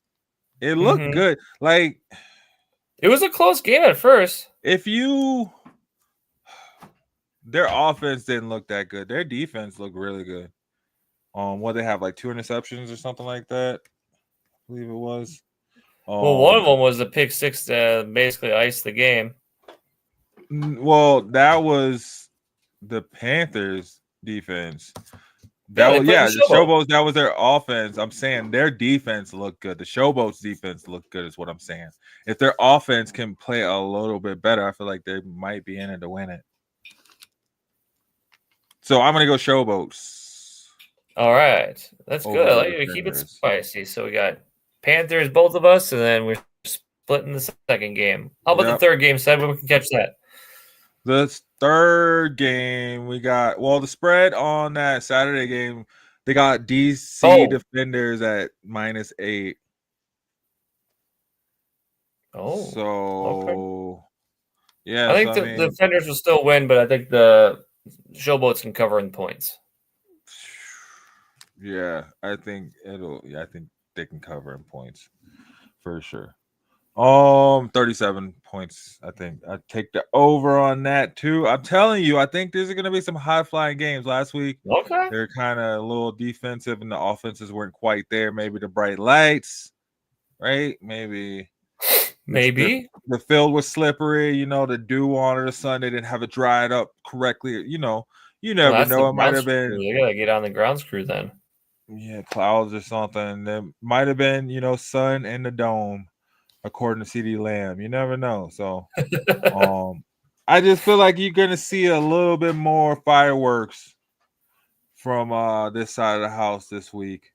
Than we saw last week for sure. But I see Showboats come out showboating, man. Okay. You can't have a name like Showboats and not Showboat. So I got Showboats. Michael will come after you about disrespecting his defenders like that. Hey, well, let him come, man. DC got too many teams. How many teams DC got? They got gosh. Why doesn't the Broncos have, or why doesn't Denver or Colorado have? Exactly. Why don't we have a team in the UFL? Why we got to watch the DC Defenders, the DC Commanders, the DC first, folks. Wizards? He wants to know. Anyway, moving on. Sunday game, 2-game Sunday. Early game, 10 a.m. Making you feel like the NFL, guys.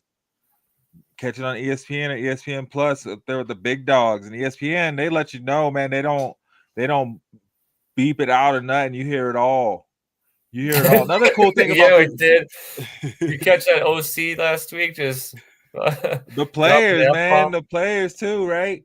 You hear everything, right? You don't have to go. They're dogs. They're playing. They're into playing. it. And the cool thing about the UFL too is they talk to the coaches, right? They tell you what plays they're about to run. Feature. You hear the plays from both sides of the house. You hear they hear the players. They have the quarterbacks telling you the plays they're about to do. They ain't gotta hide nothing. It's like, you just stop it or let it go. Whatever. Stop it or let it go. So I think that's cool about the UFL. But moving on, Sunday games, we got the Roughnecks against the Renegades. I'm a Renegade. Yeah, I see the Roughnecks just having another, no pun intended, rough day of it. I think the Renegades really put a stamp on it last week, and they're kind of the cream of the crop of the UFL right now. These are the guys, these are the ones that got the blowouts on the Friday and the Saturday. Yeah. The Roughnecks, it's just, Renegades just. But, you know what I'm saying? I don't know, man. I gotta go with the Renegades just because of the song. I like the song, Renegade. Not how well they did last week, how they decimated. Did they though? I think it was really the defense, right? They had 100 passing yards, no touchdowns thrown. So I don't know if they did a whole. Well, actually, I think they had one touchdown. One interception. They can have it then. I think they did have one touchdown, one interception. They didn't do a whole lot on the offensive side. Their rushing game. They had like over 200 rushing yards. Yeah, that's pretty wild. So that's pretty amazing.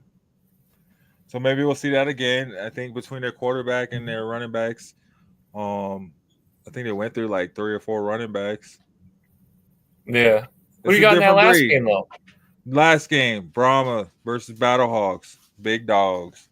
I like these guys. I like St. Louis for some reason, man. Their fan base is rowdy.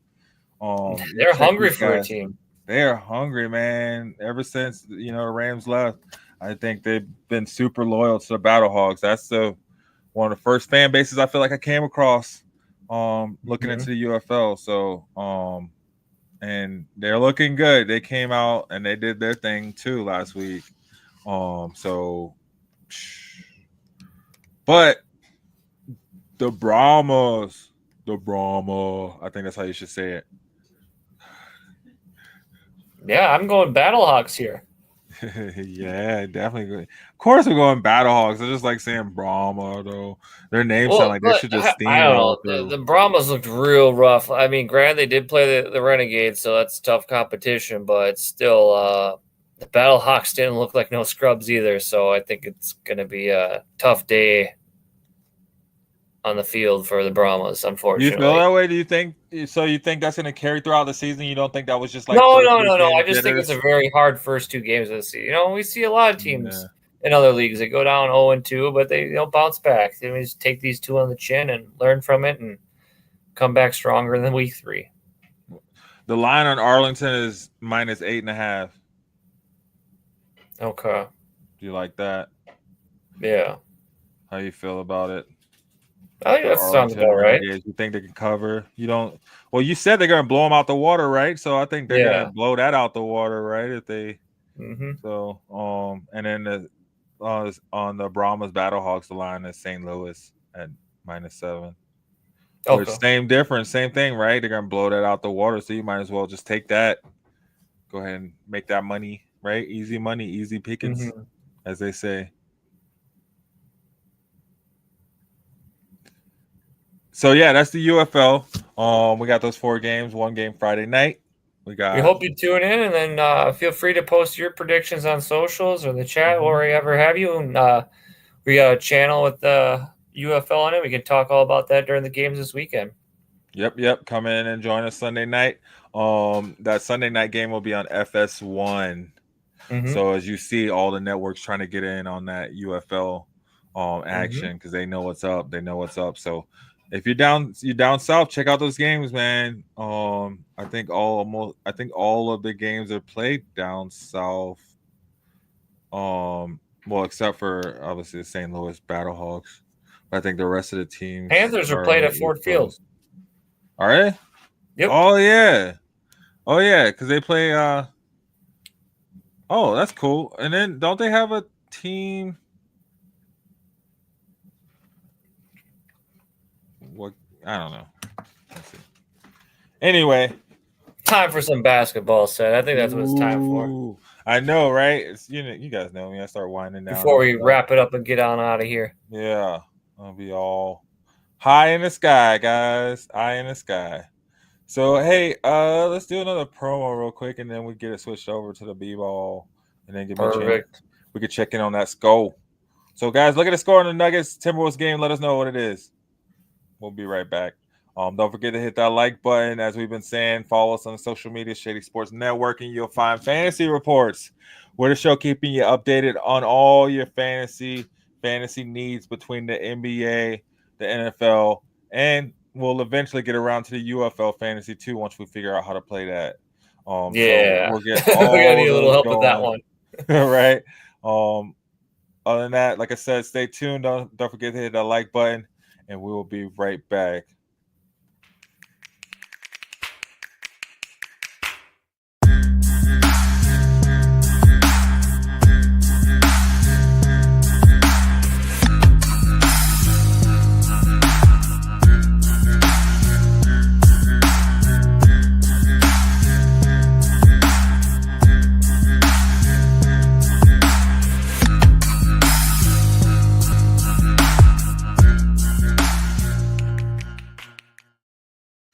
Yes, y'all. Oh man, big changes since I last looked at the score.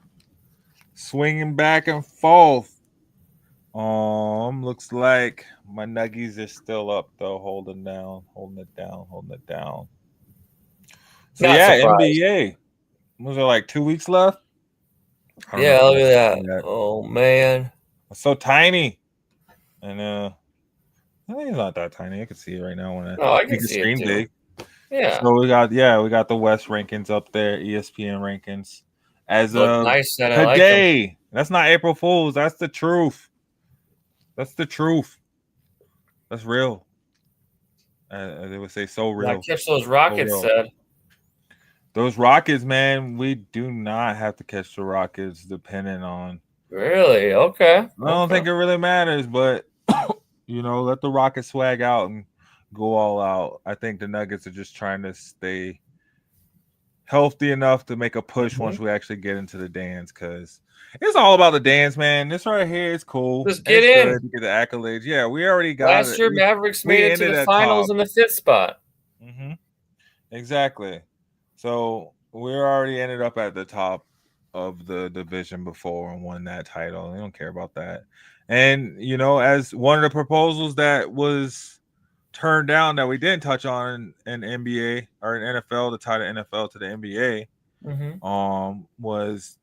there was a proposal to take away the division winners automatically having the top spots in the playoffs, and they turned it down. But if it would have passed, it would have pretty much set the NFL playoffs up like the NBA playoffs, which they went to a few years ago, where they took out division leaders having the top spots, and it's just the best records in the division. Which, I mean, it's there, man. Hey, if it don't What do you matter, think? Well, do you still like the divisions, or do get you your want? banner. Get your banner, but hey, if you can't get your record up, man, like then you're not playing good against other divisions. It's not other teams' faults because your division sucks, right? Like that's the thing. These are divisions. Like if they're gonna be divisions, then we gotta look at them as like their own little, their own little leagues within themselves, right? So if you're champion coming through representing and they're barely got a winning record, one game above 500, why do I gotta go to their house? Why do I gotta go? Right? I don't want to go to your stadium. So you are on the side of My record's conferences better over than yours. divisions? Yeah. I'm right there with you. I think divisions are just, I don't know. Look at It's the not NBA, an man. It's accurate just representation of the competition. Like exactly, and then even with it, it's like it don't matter, man. Just get us to the playoffs. Let's just ever go since play. we had that one year where the 7-10 Panthers made the playoffs, I was like, come on, man, what are we doing here? Well, that's what the NFC South does every year, right? Yeah. What the Broncos have last year, or what the Buccaneers have last year. They did not. The 3 wild card teams all had better records than the Buccaneers. Yeah, I'm talking the Vikings, the Packers. I'm a conference dude. I mean, I like how the soccer has it, all those sports that have conferences over divisions. I think it's just better. It's like take the divisions out. No one cares. They're already playing inter division. It seems like really like old, outdated anyway. Mindset. Oh, the division rival. That's cute. Who cares? We want the ship. We don't care about division banners. Who cares how many divisions? I think it is a better way, I guess, to compact the league and keep it. But I think eventually they got to expand. They're gonna have. Which is it? They're gonna Do have we to care add. about hanging division banners, or we don't care about them? We just want the ship. I think just go for the conference, man. Just go for the conference win, and then go for. I'm with you. Who cares? You think Tampa Bay's out there boasting that they won their division? Yeah, I think after that year, it's just a new in the point. first round. Like, yeah, it's cool you won your division that year, but after that year is done, no one cares if you won the 2021 NFC South or whatever. Who cares? Exactly. No one. I mean, they do. You got it. Yeah, whatever. You were the best. It's just a statistic to keep track of like who was the best team. It's whatever. Yeah. But we digress. Well, yeah, exactly. It helps, I guess, to simplify playoff seeding, but it doesn't. Just get the best team. If you're a good team, you're a good team. Yeah. And that's it. You're gonna play against these teams anyway, and you're gonna beat them. So why do you got to go into their house again after you don't beat them in the regular season? Absolutely. Now because they're the man, whatever. But The NBA, they took it out. So it doesn't even matter. I think it's like 50% or 55% or something so insignificant. It doesn't even matter where you play the game at. Like, if you're good, you're going to be good because they do multiple games. It's not one and done. So I guess if one and done is a little different, but like, I'd like the multiple games because you see what's up. Like, for sure. Like, anybody can go in and pump themselves up and have a day and go off and win a game. Can you imagine if the NFL went to like a 3-game series? Oh, man. They went to a 2 or 3 game series. Then they could stretch it out for like another month. Just do that'd be wild. One game every like 5 days. Yeah, well, that's a whole other animal that we can talk about another tournament time. Status, yeah. So anyway, got Nuggets. Timberwolves pretty much kind of tied. Julius Randle just made the 3-pointers. Nuggets up 40-39. 7 minutes left in the second quarter. But where do they want them? Rolling. Right, where they want them. Make them feel like they win the game. Make it close. Make them rankings or confidence up. Then we're gonna just pound on them in the second half and just kill them.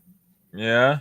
I mean, you guys are right there with the Clippers, right there. Hey, we're hungry. We're trying to get in the better playoff spot. It sounds like you guys are just like, We'll Did Steph Curry break the record or what? I don't know. You got the game up? They just won. So, dang, you guys got to win. If you want to keep pace, you got to. Oh, but they beat Memphis, though. They beat Memphis, though. They did? Yeah. Oh, so that helps man. you. Memphis is 44-32. So, dang, if you get that win, you be tied with Memphis. Did you got a tiebreaker over with Memphis or what? We're going to get that win. You're going to see us creeping up. We're coming looking at you up at 3. See, if they had division winners, then you guys wouldn't even have a chance, probably. Nah. Steph Curry only hit 12. So I think he tied his own record. Yeah, he probably went to sleep or something in the second half. Yeah. He hit 12 3-points, scored 52. Balling. Is Steph Curry top 5 NBA player of all time? It's so hard to compare eras. Like, all right, is Steph Curry? Because I think a lot of these players in this generation would not be as successful. What? I think a lot of these players would be really successful back in the day. But I don't know, man. Depending on style of play, they would have been told not to play that way. You think John Morant is getting through like Dikembe Mutombo and Ewing and like definitely they're not keeping up with him. They're not keeping up with him. They're smoking cigarettes, bro. They're out halftime. He's running them up and down the court. He's waving his finger in his face. Like, get that out of here. Now, you see how athletic these players are right now? He's keeping up with players. He's going through players that are the same size as those players. That's true, too. I don't know. I think. Look at – okay, so we have point guards like Ben Wallace and Luka Doncic that are just as big as those – those guys from back in those centers from back in the day. For reals. Like, Luka's what, 2-something? I'd like to see Steph Curry go up against Ron Artest, see how well that goes. Ron Artest like the same size as LeBron James. No, as far as playing defense, I don't think he'd be letting Steph Curry hit all those threes. Ron Artest wouldn't guard Steph Curry because he couldn't keep up with him. Steph Curry's on the edge. Yeah, he'd throw him in the stands and give him a little knuckle sandwich. Maybe if he tried to go in the interior, but that's why they got Draymond Green to go up against Ron Artest. So you got Draymond Green to lock up with Ron Artest, and you don't have to worry about him. They still have an enforcer, too. They're one of the last teams with an enforcer in the NBA. I don't know. The Pistons got Isaiah Stewart. He's making his case for it. Isn't he suspended? Didn't he just get suspended for that fight? Hey, if you guys win tonight, we're handicapped. We have Nas Reid out. We have DiVincenzo out. What did you say? If we win? Did you say when we win tonight? I said if we do. If we lose tonight, it's because we have DiVincenzo and Reid and those guys who got suspended out. Suspended out, man. When we win tonight, I think you should say. Not because those guys suspended. Because even if those guys suspended, we're in. Nas Reid and DiVincenzo, what do you get, like 3 minutes a game? No, he's been picking it up. He's been playing a lot more. Whoa, 10 minutes a game. Hey, the only game that matters against the Nuggets is Game 7. That's exactly. Exactly. So We all know how that goes. we can go ahead and get over this hump right now. Prove that we can beat you guys and get that. Are out you of our shaking head. your boot? Okay, say you play No. the Wolves, right? It gets to No. game 7. You a little nervous? Nah, because we got Joker, man. Hey, we As did it long to as you we at got Joker out there. We did it to you at Mile High last year. If it's game 7 in Minnesota, No, what's happening? and they learn from their mistakes. If it's one thing about Joker, you remember the first time he played Wemby, and Wemby scored like 15 points on him or something. And I was think if all the Wolves beat the Nuggets in game 7 at home, they get in Joker's head and he's thinking, I'm out of here. Screw these guys. I'm out. Look, Aries, Joker's gonna retire. He's going to play. He's going to go down to Phoenix and play with them or something. If anything, he's gonna go to LA and play with LeBron and Luka. Oh my God! And just create like the most amazing super team you've ever seen. Because then they're gonna get Steph Curry. No, they'll probably get Jimmy Butler and crap like that. They get Jimmy Butler, and then who else? Let's see. Who would they get at point guard? Ja Morant, because he's not gonna get an extension. When Memphis does not offer Ja Morant an extension because they kind of blew it this season once they drop down to the play-ins and then they lose in the play-ins to the Clippers. And Ja Morant's like, screw this, I'm going to LA anyway. So there's one thing about playing the Clippers in the playoffs is you're always going to win that series. What? Not if you're Memphis. They're going to find a way to shoot themselves in the foot. They're gonna be like, Ja, you're in LA. Come over here to Diamonds, man. Hey, all I'm saying, like my dark horse to make a splash in the playoffs in the Western Conference this year is Sacramento. If they make the playoffs, watch out. They are gonna do some damage. Talking about the Bulls of the West. Yeah, man. They are. Just be careful. If Sacktown makes it, just be careful up there. I'm with you there. I am with you there. I do not disagree with you there. But where are we at here, Seth? What do you got? You got anything further down the pipeline? What do you want? How you feeling? Nuggets up right now, 45-41. 5 minutes left. It's okay. In the second quarter. It's a lot of game left. Joker just made a 3. Anthony Edwards just missed. It's okay. I mean, Picker didn't happen. I mean, that would just tell you right there how the game go right there. I'll make up my own scores and put it up in chat. Wolves 76, Nuggets 45. Hey, I'll take it. Hey, does Joker get his triple-double tonight? Yeah. Joker gets a triple-double any night he wants to. If there's any bets on the game tonight, what's the for sure bet? Joker getting a triple-double. He already has 5 rebounds. I think it's Anthony Edwards gets 30 points. Joker has 19 points already in the second quarter. And can get that in a quarter. Anthony Edwards has 5 points. Yeah, well, you can get 19 points in a quarter. He can get 19 points in half a quarter. Didn't he he was like the youngest player to Yeah, he does whatever he wants when he wants. 200 threes or something like that. I like Hey, Russell Westbrook earlier. Wait, what was it last week? He broke. He moved up in the all-time assist leaders or whatever. Oh, was it assist leaders? I thought he moved up in points too. He did? Yeah, he's like number 17, I think. Still, that's cool. He's moving on up. You just need playoff Russ. Playoff Russ, come get it. That's what we got him for, so he could be that dog. He will come in the playoffs and be that Jimmy Butler replica. Yeah, his 20th. He moved to 20th all time on the all-time scoring list. Okay. Yeah. That was something I saw that was so funny. It was like he just need it's like he moved to 20th all time. It was like, yeah, now he just need 800 more to get 19. Threes. Well, yeah, it was like 600 something threes to catch Steph Curry or something like that. That's funny. Yeah, but I think the Joker will get a triple-double tonight. I think you can bet on that. I think a couple other things you can bet on. You can probably bet on the over in this game. I think it's going to be one of the games that I think you can bet on Anthony Edwards getting 30 points. I think you could bet on Anthony Edwards getting over 25 points. Yeah. I don't know if he get to 30, especially once they switch Murray off of him, put Russ on him.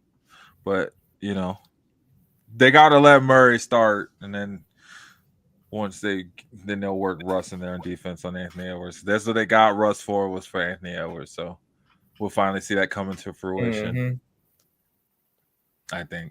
I think, in my opinion, because we'll probably see Christian Brown switch onto Anthony Edwards early.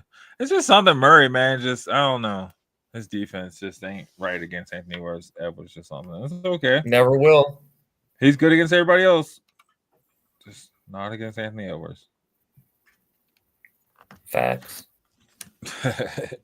But yeah, that's all I got for tonight, man. What you got for us? Yeah, I think we emptied the well, man. I think we drained the bucket. We did good. Thank you for everybody who's still tuned in with us, watching. Yeah. Stuck around. Feel free to check out our website, get some merch, and read some articles. Just give it some love, give it some traffic, see what's going on over there, and check out our socials. We'll keep you updated with posts and all things sports related. And yeah, I just want to say thank you everyone who's tuned in tonight and stuck with us, and we look forward to seeing you Sunday night. And if you're so inclined, please, check out what we got going on in the Discord and the Facebook and all the socials. And please share if you like us, and hit the like button and keep helping us grow, and we'll keep giving you content. Do it. You heard him. Nah, straight up. Like I said. Yeah, and jump over and check out our groups too. Shady Sports Network on Facebook. Check out the Fantasy Reports group. We got good stuff coming at you every day. And on every social media platform you could think of, I feel like pretty much out there we're there. We'll have the audio, if you want to just listen to it, and we got the video as well too. It's what you're watching. So hit those rewatches, hit those comments, let us know what's up, and join the fantasy league, guys. Come have fun with us. We'll have some good prizes for it. So if not anything else, come back and follow us and check with us again on Sunday. Get your stuff in the chats and the comments, and we gladly put it up on the screen and get you in here and get you engaged. So look forward to hearing from you. Yeah, so guys, hit that like button, hit that share button, and please don't forget to subscribe. As always, have a good one. Good night, everybody. Go Wolves. Go Nuggets. I'm a game changer.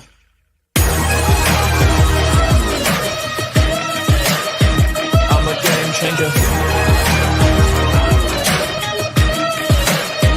I'm a game changer. I'm a game changer. I'm a game changer.